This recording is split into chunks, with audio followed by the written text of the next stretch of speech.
তো হ্যালো বন্ধুরা, আজকের রেসিপি ঘরোয়া স্টাইল মিক্স ভেজ চাউমিন। তো মিক্স ভেজ চাউমিন বানানোর জন্য আমি প্রথমে গাজর, ক্যাপসিকাম, টমেটো, আলু, পেঁয়াজ, বাঁধাকপি, ধনে পাতা সব সবজিগুলোকে ছোট ছোট করে কেটে রেখেছি এখানে।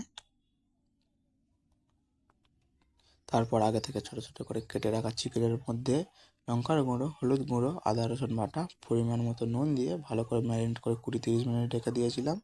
তারপরে কড়াইতে তেল দিয়ে চিকেনগুলোকে দিয়ে ভালো করে কষিয়ে নিতে হবে। তারপর ছোট ছোট করে কেটে রাখা পেঁয়াজ আর ডিম দিয়ে ডিমের ভুর্জি বানিয়ে নিতে হবে।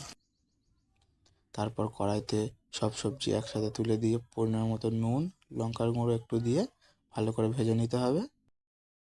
তারপর আগে থেকে সেদ্ধ করে রাখা চাউমিনগুলো উপরে দিয়ে দিয়ে দিতে হবে। তারপর উপর দিয়ে চাউমিন মশলা দিয়ে দিলাম, ডার্ক সয়া সস দিয়ে দিলাম। তারপর আগে থেকে ভেজে রাখা ডিম আর চিকেনগুলোকে দিয়ে ভালো করে মিক্স করে নিতে হবে। একবার এই স্টাইলে বাড়িতে বানিয়ে দেখুন কতটা সুন্দর খেতে হয়। দোকানের চাউমিনকে আরামসে হার মানিয়ে দেবে, খুব সুন্দর খেতে হয়।